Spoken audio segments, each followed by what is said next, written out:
1945 में दुनिया ने नाजी जर्मनी पर विजय का जश्न मनाया। हिटलर मर चुका था, युद्ध समाप्त हो गया था, लेकिन दक्षिण अटलांटिक के बर्फीले पानी की गहराई में रहस्य अंधेरे में डूब रहे थे। आत्मसमर्पण के महीनों बाद 2 जर्मन पनडुब्बियां अर्जेंटीना में सतह पर आ गईं। उनके चालक दल ने यह बताने से इनकार कर दिया कि वे कहां थे। मैसाचुसेट्स के नानटकेट द्वीप के पास गोताखोरों ने एक महत्वपूर्ण खोज की है। एक जर्मन यू-बोट का मलबा मिला है। अब दशकों बाद पैटागोनिया के पास समुद्र तल पर कुछ मिला है, एक ऐसी चीज जिसे तुरंत 100 वर्षों के लिए गोपनीय घोषित कर दिया गया। गहरे समुद्र से आ रहा संकेत। पैटागोनिया के तट से दूर, जहां दक्षिण अटलांटिक अर्जेंटीना के पथरीले किनारों से मिलता है, वहां के कठोर जल में परिस्थितियां बेहद कठिन हैं। तेज धाराएं पानी के नीचे की घाटियों से होकर बहती हैं। पानी का तापमान हिमांक बिंदु से थोड़ा ऊपर रहता है। दृश्यता कम है और गहराई में इतना दबाव होता है कि जो भी चीज इसे सहन करने के लिए नहीं बनी है, वह चूर चूर हो जाती है। यह वह जगह नहीं है जहां आम यात्री जाते हैं। यह वह जगह है जहां महासागर अपने सबसे गहरे राज छुपाए रखता है। एक निजी समुद्री विज्ञान टीम इन जलक्षेत्रों में नियमित कार्य कर रही थी। उनका मिशन सरल और सादा था। वे एक नए फाइबर ऑप्टिक केबल की स्थापना की तैयारी के लिए समुद्र तल का मानचित्रण कर रहे थे। इस तरह का काम दुनिया भर में आज सच में अक्सर होता रहता है। कंपनियों को बाधाओं से बचने और अपने केबलों के लिए सुरक्षित मार्ग की योजना बनाने के लिए समुद्र तल के सटीक मानचित्रों की आवश्यकता होती है। टीम अत्याधुनिक सोनार उपकरणों का उपयोग कर रही थी, जो उनके नीचे की हर चीज की विस्तृत त्रिआयामी छवियां बना सकते थे। दिन ब दिन वे चट्टानी तल का स्कैन करते रहे, भूवैज्ञानिक विशेषताओं और पानी के नीचे की संरचनाओं का विवरण दर्ज करते रहे। यह थका देने वाला काम था, ऐसा काम जिसमें कभी कुछ असामान्य नहीं होता जब तक कि कुछ असामान्य न हो जाए। सोनार ने एक विसंगति का पता लगाया। पहले तो इंजीनियरों ने सोचा कि यह एक प्राकृतिक संरचना है, शायद कोई असामान्य चट्टानी उभार या कोई ऐसी पहाड़ी जो उन्होंने पहले कभी नहीं देखी हो। लेकिन जैसे जैसे उन्होंने डेटा को संसाधित किया और छवि को परिष्कृत किया, आकृति स्पष्ट होती गई। यह कोई चट्टान नहीं थी, यह कोई भूगर्भीय संरचना नहीं थी। वस्तु की चिकनी कृत्रिम आकृतियां थीं। यह लंबी और सम्मित थी। समुद्र तल पर एक गहरे गड्ढे में एक तरफ पड़ी हुई विशाल धुरी के समान आकार की वस्तु की लंबाई 80 मीटर से अधिक थी।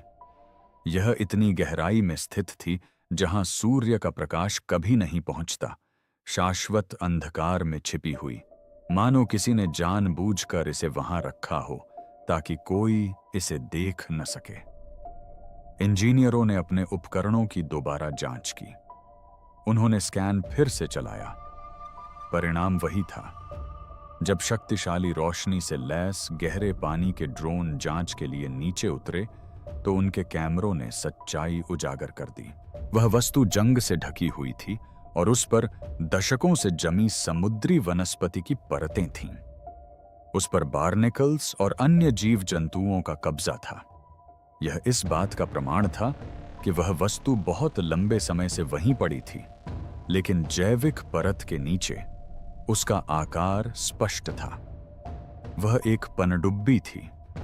इस खोज ने समुद्री इतिहासकारों और नौसेना विशेषज्ञों के छोटे से समुदाय में हलचल मचा दी, जिन्हें चुपचाप इसकी सूचना दी गई थी। द्वितीय विश्व युद्ध के समय की एक पनडुब्बी का अर्जेंटीना के तट पर बिना खोजे पड़े रहना अपने आप में एक असाधारण बात थी। लेकिन इस पोत में कुछ ऐसी विशेषताएं थीं जो किसी भी जात प्रकार से मेल नहीं खाती थीं। इसका ढांचा असामान्य रूप से चिकना था और इसका डिजाइन युद्ध के दौरान अटलांटिक महासागर में गश्त करने वाली लड़ाकू पनडुब्बियों से बिल्कुल अलग था। और सबसे परेशान करने वाली बात यह थी, जब शोधकर्ताओं ने युद्ध के दौरान नष्ट हुई हर पनडुब्बी के आधिकारिक रिकॉर्ड की जांच की, तो यह पनडुब्बी किसी भी सूची में नहीं मिली। जर्मन नौसेना के पास अपने पनडुब्बी बेड़े का विस्तृत रिकॉर्ड था। मित्र देशों के पास भी अपने द्वारा डुबोए या पकड़े गए हर दुश्मन पोत का उतना ही विस्तृत दस्तावेज था। इस पनडुब्बी का उन अभिलेखों में से किसी में भी उल्लेख नहीं था। सभी आधिकारिक रिकॉर्डों के अनुसार यह पोत यहां नहीं होना चाहिए था। इसका अस्तित्व ही नहीं होना चाहिए था। कुछ ही दिनों में अत्यंत गोपनीयता के साथ एक अभियान का आयोजन किया गया। उस क्षेत्र को जनता के लिए बंद किया जाने वाला था और लगभग 80 वर्षों से समुद्र तल पर सोया हुआ एक रहस्य अब जागने वाला था। प्रसारण अचानक बंद हो गया। खोज की गंभीरता स्पष्ट होते ही अर्जेंटीना सरकार ने तुरंत कार्रवाई की। नियमित तकनीकी कार्य का बहाना बनाकर जहाज के मलबे के आसपास के क्षेत्र को सभी नागरिक जहाजों के लिए बंद कर दिया गया।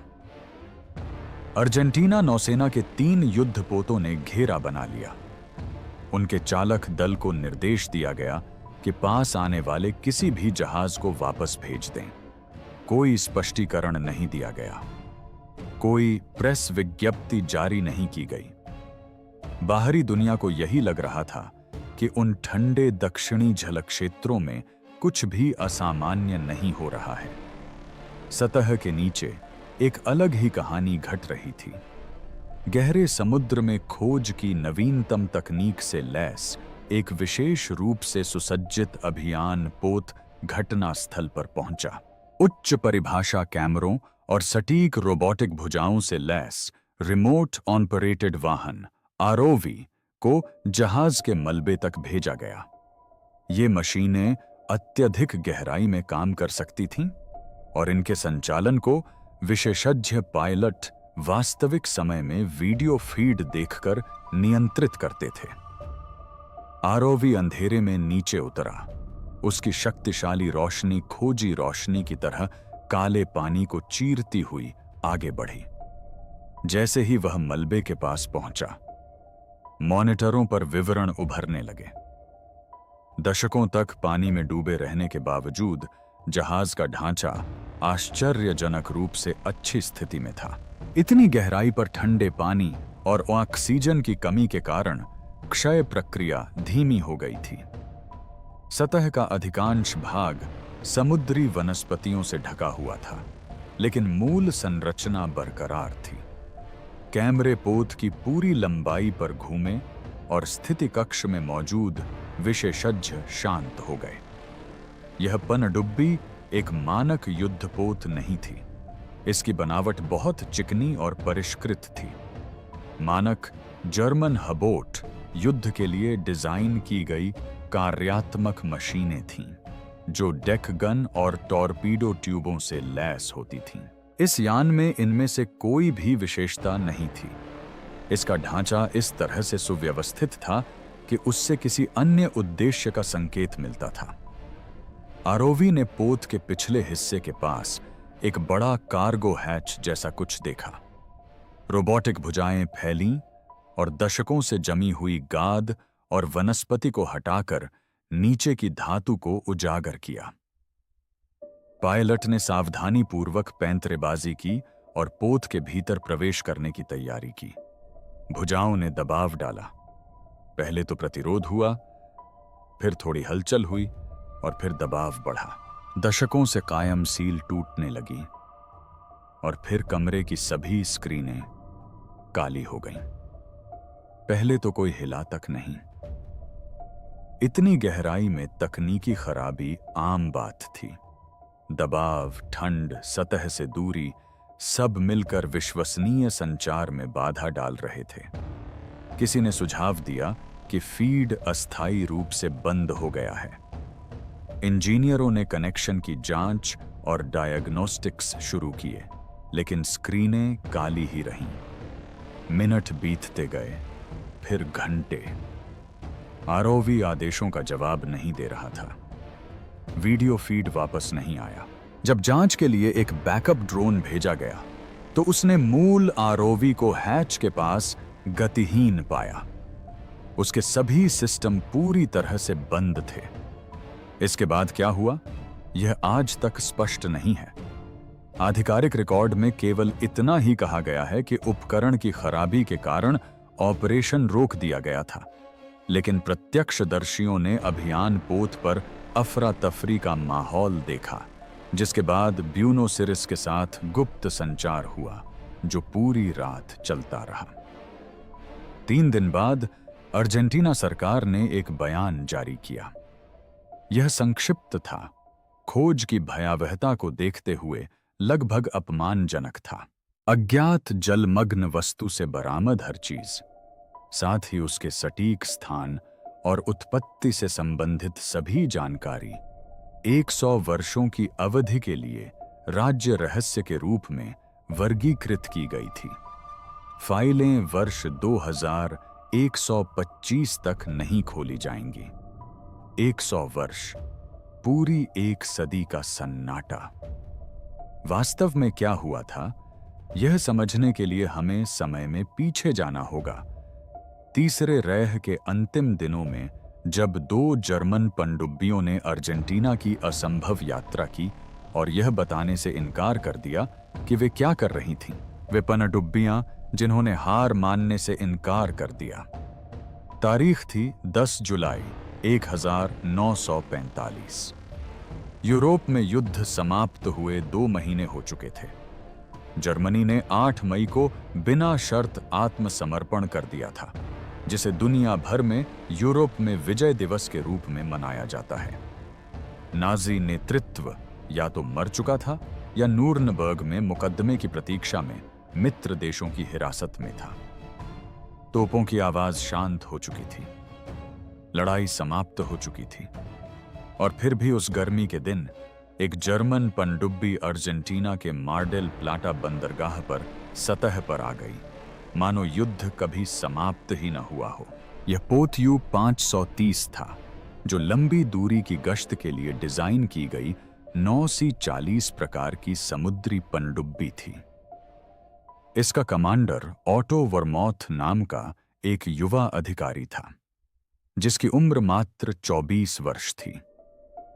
उसने शांत भाव से अपनी नाव और चालक दल को स्तब्ध अर्जेंटीनाई अधिकारियों के सामने आत्मसमर्पण कर दिया, जिन्हें अपनी आंखों पर विश्वास नहीं हो रहा था। युद्ध की समाप्ति के 2 महीने बाद एक जर्मन पनडुब्बी का अचानक आगमन। तत्काल प्रश्न स्पष्ट था, वे कहां थे? यूतीस 3 मार्च 1945 को नॉर्वे से रवाना हुई थी, जिसमें मित्र देशों के जहाजों के विरुद्ध अभियानों के लिए टॉरपीडो का पूरा जखीरा था। जर्मनी के आत्मसमर्पण से कुछ ही दिन पहले 4 से 7 मई के बीच पनडुब्बी ने अमेरिकी तट के पास हमले किए थे। 8 मई को रेडियो के माध्यम से वर्मोथ को जब आत्मसमर्पण की खबर मिली तो उन्होंने एक महत्वपूर्ण निर्णय लिया। उन्होंने अंग्रेजों या अमेरिकियों के सामने आत्मसमर्पण नहीं किया। इसके बजाय वे अर्जेंटीना के लिए रवाना हुए, इस उम्मीद में कि वहां उनके साथ बेहतर व्यवहार किया जाएगा। जैसे जैसे जांचकर्ताओं ने छानबीन की, अनियमितताएं बढ़ती गईं। जब अर्जेंटीना और बाद में अमेरिकी खुफिया अधिकारियों ने पनडुब्बी की जांच की, तो उन्होंने पाया कि उसमें से महत्वपूर्ण वस्तुएं गायब थीं। जहाज की लॉग बुक, जिसे क्रेगैब कहा जाता था और जिसमें तय की गई हर मील और दिए गए हर आदेश का रिकॉर्ड होना चाहिए था, नष्ट हो चुकी थी। डेक गन को हटाकर समुद्र में फेंक दिया गया था। चालक दल के सभी निजी दस्तावेज, पहचान पत्र, घर से आए पत्र और तस्वीरें गायब हो चुकी थीं। यहां तक कि कोड बुक और नेविगेशन चार्ट भी नष्ट हो गए थे। उस पनडुब्बी में 54 लोग सवार हुए थे और उनमें से किसी के पास भी कोई पहचान पत्र नहीं था। ऐसा लग रहा था मानो उनकी पहचान ही मिटा दी गई हो। बरमौथ और उनके साथियों से पहले अर्जेंटीना के अधिकारियों ने और फिर खास तौर पर इसी उद्देश्य से आए अमेरिकी खुफिया अधिकारियों ने गहन पूछताछ की। पूछताछ कई दिनों तक चली। नाविकों ने बार बार एक ही कहानी दोहराई। वे बस अंग्रेजों या अमेरिकियों के सामने आत्मसमर्पण करने से बचना चाहते थे। उन्होंने सुना था कि अर्जेंटीना तटस्थ है और उन्हें वहां बेहतर व्यवहार की उम्मीद थी। बस इतना ही। दुनिया भर के अखबारों में अटकलों का अंबार लग गया। अटलांटिक महासागर के दोनों किनारों के अखबारों में सनसनीखेज सुर्खियां छपीं, जिनमें दावा किया गया कि U-530 पनडुब्बी नाज़री नेताओं को दक्षिण अमेरिका में सुरक्षित स्थान पर ले गई थी। कुछ ने तो यह भी दावा किया कि एडोल्फ हिटलर खुद भी उसमें सवार था। उनका कहना था कि पनडुब्बी ने ध्यान भटकाने के लिए आत्मसमर्पण करने से पहले पैटागोनिया के किसी दूर दराज के तट पर अपना कीमती सामान उतारा था। ये सिद्धांत कभी साबित नहीं हुए, लेकिन इन्हें पूरी तरह से गलत भी साबित नहीं किया जा सका। चालक दल ने हर पूछताछ में अपनी कहानी पर कायम रहा और जहाज के लॉग बुक के बिना उनकी वास्तविक गतिविधियों का पता लगाना संभव था। फिर 1 महीने से कुछ अधिक समय बाद यह घटना दोबारा घटी। 17 अगस्त 1945 को एक और जर्मन पनडुब्बी मारेल प्लाटा में दिखाई दी। यह U-977 थी, जिसकी कमान हाइंस शेफर नामक एक और भी युवा अधिकारी के हाथ में थी। वह मात्र 24 वर्ष के थे, वॉरेरमाउथ की ही उम्र के, और उनकी कहानी तो और भी अविश्वसनीय थी। शेफर के अनुसार U-977 जर्मनी के आत्मसमर्पण से 6 दिन पहले 2 मई 1945 को नॉर्वे से रवाना हुई थी। जब उन्हें आत्मसमर्पण की खबर मिली तो शेफर ने अपने दल को इकट्ठा किया और उन्हें एक विकल्प दिया। वे या तो अंग्रेजों के सामने आत्मसमर्पण कर सकते थे या अर्जेंटीना की लगभग असंभव यात्रा का प्रयास कर सकते थे। 16 लोगों ने, जिनमें अधिकतर बुजुर्ग नाविक थे जिनके परिवार घर पर उनका इंतजार कर रहे थे, जाने का विकल्प चुना। उन्हें नॉर्वे के तट के पास उतारा गया और अंततः ब्रिटिश सेना ने उन्हें पकड़ लिया। शेष 32 लोगों ने एक ऐसी यात्रा शुरू की जो इतिहास की सबसे उल्लेखनीय पनडुब्बी यात्राओं में से एक बन गई।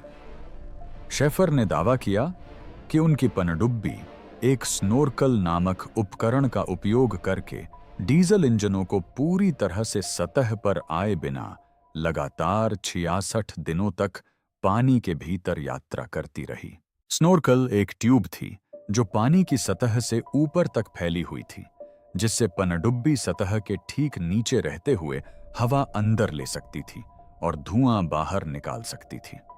यह तकनीक जर्मनों ने युद्ध के अंतिम समय में पूरी तरह विकसित कर ली थी, लेकिन इतने लंबे समय तक इसका उपयोग करना लगभग अनसुना था। शेफर ने बाद में इस यात्रा पर U-977 नामक एक पुस्तक लिखी, जिसमें इस भयावह सफर का विस्तृत वर्णन किया गया था। उन्होंने जीवन भर यही कहा कि वे केवल आत्मसमर्पण से बचने की कोशिश कर रहे थे। कोई गुप्त मिशन नहीं था, कोई छिपा हुआ सामान नहीं था और न ही कोई नाजी नेता पनडुब्बी में सवार थे। 1979 में उनकी मृत्यु हो गई, लेकिन वे अपनी निर्दोषता पर अडिग रहे।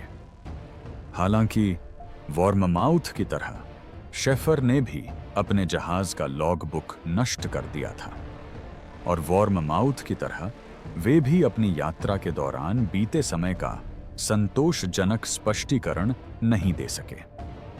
आधिकारिक पूछताछ रिपोर्टों में उनके बयान में विसंगतियां पाई गईं। अमेरिकी नौसेना के एक आकलन में सतही यात्रा का उल्लेख था, जो उनके लगातार जलमग्न रहने के दावे के विपरीत था। कुछ ही हफ्तों के अंतराल में 2 पनडुब्बियां एक ही अर्जेंटीना बंदरगाह पर पहुंची थीं।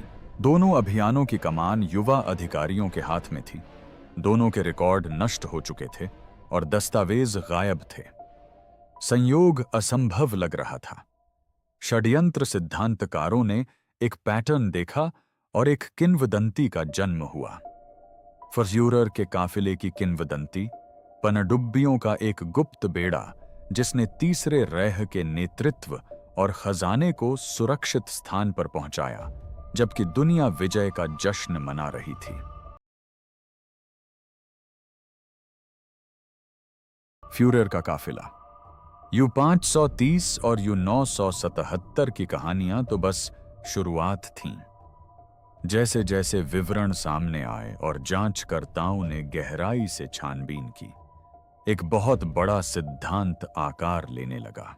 यह 2 बागी पनडुब्बियों की आजादी के लिए की गई हताश कोशिशों की कहानी नहीं थी।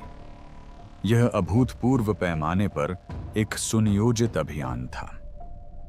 बाद के दशकों में विकसित हुए सिद्धांत के अनुसार नाज़ी नेतृत्व ने हार आने से बहुत पहले ही उसकी तैयारी कर ली थी।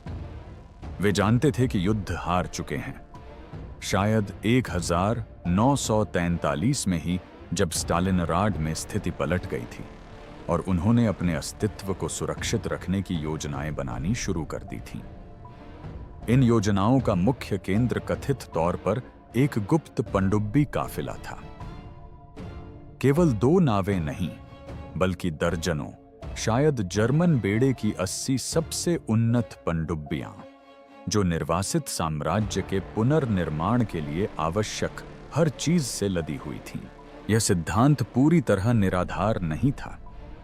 युद्ध के अंत में जर्मनी के पास वास्तव में क्रांतिकारी पनडुब्बी तकनीक थी।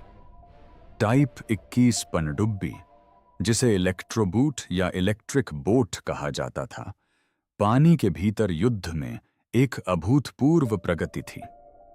पारंपरिक पनडुब्बियों के विपरीत, जो अपना अधिकांश समय सतह पर बिताती थीं और केवल हमला करने या बचाव करने के लिए पानी के नीचे जाती थीं, टाइप 21 को मुख्य रूप से पानी के भीतर संचालित करने के लिए डिजाइन किया गया था। इसकी विशिष्टताएं असाधारण थीं। जहां एक मानक टाइप 7 पनडुब्बी पानी के भीतर लगभग 7 समुद्री मील की गति प्राप्त कर सकती थी, वहीं टाइप 21 पानी के भीतर 17 समुद्री मील से अधिक की गति तक पहुंच सकती थी, जो वास्तव में सतह पर इसकी गति से भी तेज थी। इसके सुव्यवस्थित पतवार ने डेक गन और बाहरी विशेषताओं को हटा दिया, जो पुराने डिजाइनों में प्रतिरोध पैदा करते थे। इसकी विशाल बैटरी क्षमता इसे एक बार में कई दिनों तक पानी के भीतर रहने की अनुमति देती थी। इसके शांत रेंगने वाले इंजन इसे बिना पता चले पानी में आगे बढ़ा सकते थे। जर्मनी ने युद्ध समाप्त होने से पहले ऐसी 118 पनडुब्बियां बनाने में कामयाबी हासिल कर ली थी। लेकिन एक अहम तथ्य है जिसने दशकों तक अटकलों को हवा दी। इनमें से केवल 4 ही पूरी तरह से युद्ध के लिए तैयार हो पाईं। इनमें से केवल 2 ही वास्तव में युद्ध गश्ती पर गईं और दोनों में से किसी ने भी एक भी जहाज नहीं डुबाया। बाकी का क्या हुआ? आधिकारिक इतिहास कहता है कि इनमें से अधिकांश को युद्ध के अंतिम दिनों में ऑपरेशन रीगन बोएन या रेनबो के दौरान उनके ही दल ने डुबो दिया था। एडमिरल जुनिट ने इन उन्नत जहाजों को मित्र देशों के हाथों में पड़ने देने के बजाय पनडुब्बी बेड़े को नष्ट करने का आदेश दिया था। रिकॉर्ड बताते हैं कि लगभग 84 टाइप 21 पनडुब्बियों को जानबूझकर डुबोया गया था। समय के साथ यह सिद्धांत और भी जटिल होता गया। मानने वालों के अनुसार इस काफिले में न केवल उच्च पदस्थ नाज़ी अधिकारी थे, बल्कि पूरा खजाना, रीचकेस बैंक से लूटा गया सोना, पूरे यूरोप से लूटी गई कलाकृतियां, गुप्त हथियार अनुसंधान और ऐसे दस्तावेज थे जो कई देशों के शक्तिशाली लोगों की पोल खोल सकते थे। कुछ पनडुब्बियों को कथित तौर पर परिवहन पोतों में परिवर्तित कर दिया गया था। उनके टॉर्पीडो ट्यूबों को हटाकर माल रखने के लिए जगह बनाई गई थी, जबकि अन्य में वैज्ञानिक और इंजीनियर सवार थे। निर्वासन में अनुसंधान कार्यक्रमों को जारी रखने के लिए आवश्यक मानव संसाधन और एक पनडुब्बी जिसे विशेष रूप से उन्नत सुरक्षा और सर्वश्रेष्ठ चालक दल के साथ संशोधित किया गया था, में कथित तौर पर एडोल्फ हिटलर और ईवा ब्राउन सवार थे। इस किंवदंती को विश्वसनीयता प्रदान करने के लिए वास्तविक ऐतिहासिक तथ्यों का सहारा लिया गया था। ओडेसा नेटवर्क वास्तव में मौजूद था। पूर्व एसएस सदस्यों ने युद्ध अपराधियों को अभियोजन से बचने में मदद करने के लिए संगठित होकर काम किया था। इटली और स्पेन से होकर गुजरने वाले गुप्त मार्ग वास्तविक, दस्तावेजी रूप से प्रमाणित पलायन मार्ग थे, जिनके माध्यम से हजारों नाजियों को दक्षिण अमेरिका पहुंचाया गया था। जुआन पेरोन के शासनकाल में अर्जेंटीना ने सचमुच युद्ध अपराधियों का स्वागत किया, उन्हें नई पहचान दी और प्रत्यर्पण से सुरक्षा प्रदान की। होलोकॉस्ट के प्रमुख योजनाकारों में से एक एडोल्फ एकेमैन अर्जेंटीना भाग गया और 1960 में इजरायली एजेंटों द्वारा पकड़े जाने से पहले कई वर्षों तक वहीं रहा। अचविट्जर्स में भयावह प्रयोग करने वाला कुख्यात मृत्युदूत यसेफ मंगला दक्षिण अमेरिका भाग गया और 1979 में ब्राजील में एक स्वतंत्र व्यक्ति के रूप में उसकी मृत्यु हो गई। लियोन का कसाई क्लाउस बारबी 1980 के दशक तक बोलीविया में खुलेआम रहता रहा। ये सिर्फ सिद्धांत नहीं थे, ये दस्तावेजी तथ्य थे। अगर इतने सारे नाजी अपराधी भाग सकते थे तो षड्यंत्र सिद्धांतकारों ने पूछा, हिटलर खुद क्यों नहीं भाग सकता था? लेकिन हिटलर के भागने के सिद्धांत को स्वीकार करने के लिए किसी को इससे भी कहीं अधिक अविश्वसनीय बात पर विश्वास करना पड़ता था कि फ्यूरेयर का गंतव्य अर्जेंटीना से कहीं अधिक दूर था। पृथ्वी के छोर पर एक गुप्त अड्डा जहां वह लौटने के सही समय का इंतजार कर सकता था। बेस 211 और बर्फ का किला। दिसंबर 1938 में जर्मनी ने दुनिया के सबसे निचले छोर पर स्थित जमे हुए महाद्वीप के लिए एक अभियान शुरू किया।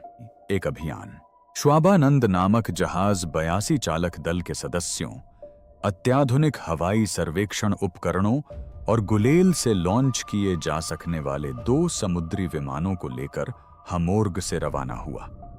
यह अभियान जनवरी 1939 में अंटार्कटिका पहुंचा और लगभग 3 सप्ताह तक क्षेत्र का सर्वेक्षण किया।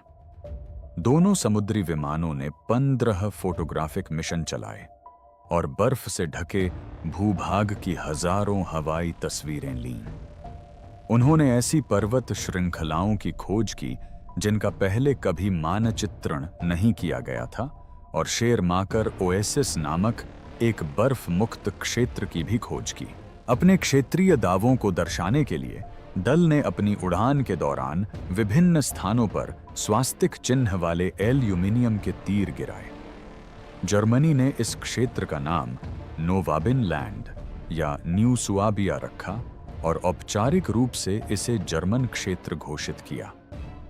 यह अभियान अप्रैल 1939 में घर लौटा, पोलैंड पर आक्रमण से कुछ ही महीने पहले, जिसने दुनिया को युद्ध में धकेल दिया।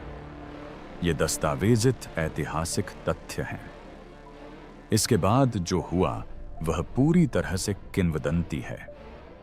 षड्यंत्र सिद्धांतकारों के अनुसार 1938 का अभियान केवल व्हेल के तेल के बारे में नहीं था। यह एक कहीं अधिक महत्वाकांक्षी परियोजना की खोज थी। जर्मन वैज्ञानिकों ने कथित तौर पर अंटार्कटिक की बर्फ के नीचे विशाल गुफाओं का पता लगाया था, जो भूतापीय गतिविधि से गर्म थीं और भूमिगत नदियों से पोषित होती थीं, जो कभी जमती नहीं थीं। ये प्राकृतिक गुफाएं एक गुप्त अड्डे के लिए आदर्श स्थान थीं, हवाई टोही से अदृश्य और केवल उन्हीं लोगों के लिए सुलभ जो गुप्त मार्गों को जानते थे। कहा जाता है कि युद्ध के वर्षों के दौरान गुप्त रूप से निर्माण शुरू हुआ। पनडुब्बियों ने उपकरण, आपूर्ति और कर्मियों को पहुंचाया। बर्फ के नीचे एक शहर का निर्माण हुआ, जो दीर्घकालिक अस्तित्व के लिए आवश्यक सभी चीजों से सुसज्जित था। यहां आवासीय क्वार्टर, प्रयोगशालाएं, विनिर्माण इकाइयां और उन्नत विमानों के लिए हैंगर थे। इस अड्डे को स्टेशन 211 का नाम दिया गया था, हालांकि कुछ लोग इसे न्यू बर्लिन भी कहते थे। जब युद्ध जर्मनी के खिलाफ हो गया तो अंटार्कटिका का यह किला एक सुरक्षित ठिकाना बन गया। फ्यूरेर का काफिला अर्जेंटीना की ओर बिल्कुल नहीं जा रहा था। अर्जेंटीना तो बस एक पड़ाव था, एक ऐसी जगह जहां से माल और कर्मियों को उन पनडुब्बियों में स्थानांतरित किया जाता था जो बर्फीले महाद्वीप तक पहुंचने में सक्षम थीं। अंतिम गंतव्य बेस 211 था, जहां नाजी अभिजात वर्ग हार के बाद की स्थिति का इंतजार कर रहा था और अपनी तकनीक और विचारधारा को तब तक संरक्षित रखे हुए था जब तक कि दुनिया उन्हें भुला न दे। किंवदंती के कुछ संस्करण इससे भी आगे जाते हैं। उनका दावा था कि जर्मन वैज्ञानिकों ने उन्नत उड़ने वाले यंत्र विकसित किए थे, डिस्क के आकार के वाहन जो किसी भी पारंपरिक विमान से बेहतर प्रदर्शन कर सकते थे। इन उड़न तश्तरियों को, जैसा कि उन्हें नाम दिया गया था, बेस 211 में अन्य गुप्त हथियारों के साथ रखा गया था, जिनका युद्ध के दौरान कभी उपयोग नहीं किया गया था।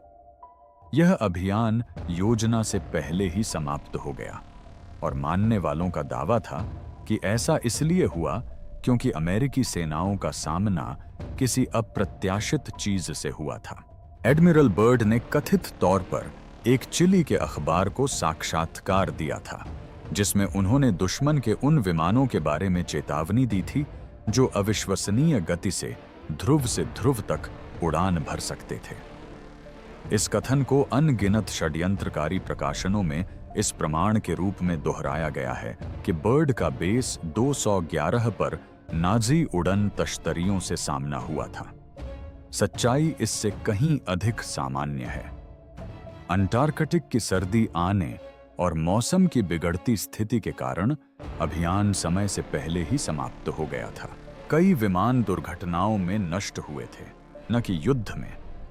पक्षी से संबंधित उस कथन की जब उसके स्रोत का पता लगाया गया तो पता चला कि वह सोवियत लंबी दूरी के बम वर्षकों के बारे में चेतावनी का गलत अनुवाद था, न कि रहस्यमय ध्रुवीय विमानों के बारे में।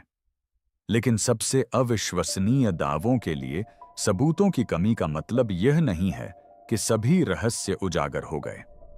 वास्तविक शोधकर्ताओं ने तट के करीब जवाबों की खोज जारी रखी और उन्हें जो मिला उससे साबित हुआ कि अर्जेंटीना के तट में अभी भी रहस्य छिपे हुए हैं। गुमशुदा कड़ी। इन शोधकर्ताओं में से एक सबसे समर्पित शोधकर्ता अबुल बस्ती हैं, जो एक अर्जेंटीनाई इतिहासकार और पत्रकार हैं, जिन्होंने दक्षिण अमेरिका में नाजी गतिविधियों की जांच में दशकों बिताए हैं।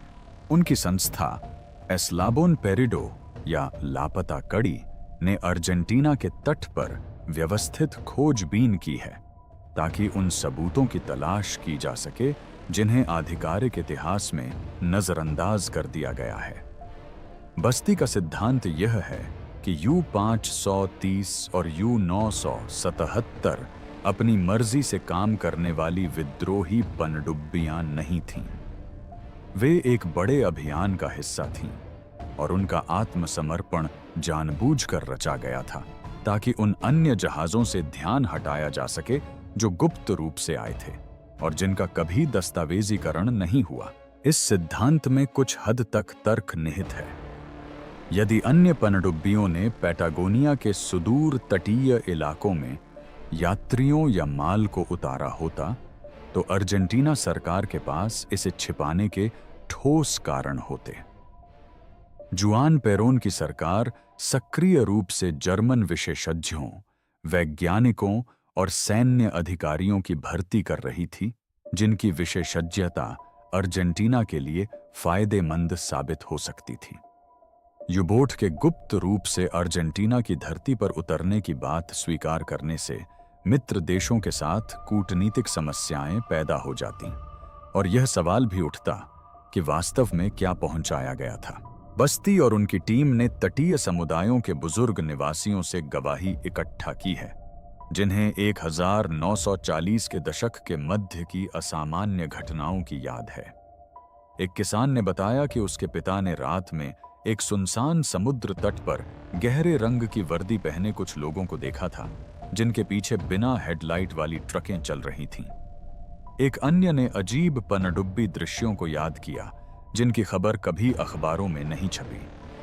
ये विवरण व्यक्तिगत अनुभव पर आधारित हैं और इनकी स्वतंत्र रूप से पुष्टि नहीं की जा सकती, लेकिन ये गुप्त गतिविधियों की एक ऐसी तस्वीर पेश करते हैं जो कभी आधिकारिक रिकॉर्ड में दर्ज नहीं हुई। गवाहों की गवाही से कहीं अधिक ठोस सबूत बास्टी की टीम को मिले भौतिक साक्ष्य हैं। 2022 में मैग्नेटोमीटर और साइड कैन सोनार का उपयोग करने वाले खोजकर्ताओं ने मारेल प्लाटा से लगभग 300 किलोमीटर दक्षिण में स्थित बंदरगाह शहर वेन के पास समुद्र तल पर एक बड़ी धातु की वस्तु का पता लगाया।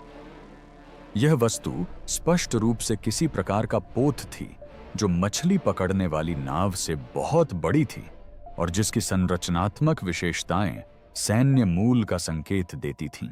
जब एस्लाबोन पेरिडो ने इस खोज की घोषणा की और आधिकारिक जांच की मांग की, तो अर्जेंटीना के अधिकारियों की प्रतिक्रिया स्पष्ट थी। सूचना के लिए शुरुआती अनुरोधों को सिरे से नजरअंदाज कर दिया गया। दबाव बढ़ने पर अधिकारियों ने बयान जारी कर इस खोज को एक पुराने वाणिज्यिक जहाज का मलबा बताकर खारिज कर दिया, जिसका कोई ऐतिहासिक महत्व नहीं था। ब्यूनोस एयर्स स्थित जर्मन दूतावास से टिप्पणी करने का अनुरोध किए जाने पर उन्होंने कहा कि प्रारंभिक जांच में इस बात के कोई संकेत नहीं मिले कि मलबा किसी जर्मन पनडुब्बी का है। बस्ती और उनके समर्थक इससे संतुष्ट नहीं हुए। उन्होंने कहा कि आधिकारिक खंडन बिना किसी विस्तृत साक्ष्य की जांच के ही जारी किए गए थे। कोई पुरातात्विक दल नहीं भेजा गया, कोई विशेषज्ञ विश्लेषण नहीं किया गया। ऐसा प्रतीत होता है कि बर्खास्तगी का उद्देश्य बिना किसी वास्तविक जांच के मामले को बंद करना था। नाज़ी गतिविधियों की जांच में युद्ध की समाप्ति के बाद से ही आधिकारिक उदासीनता या सक्रिय दमन का यही पैटर्न देखने को मिलता रहा है। 1990 के दशक के उत्तरार्ध में गठित सरकारी जांची कौनकर्ती जांच सियाना आयोग ने दस्तावेजीकरण किया कि कम से कम 180 पुष्ट युद्ध अपराधियों ने 1945 के बाद अर्जेंटीना में शरण ली थी। शोधकर्ता उकीगोनी, जिनकी अभूतपूर्व पुस्तक द रियल ओडेसा ने गुप्त सुरंगों का विस्तृत खुलासा किया, ने लगभग 300 सुरंगों की पहचान की।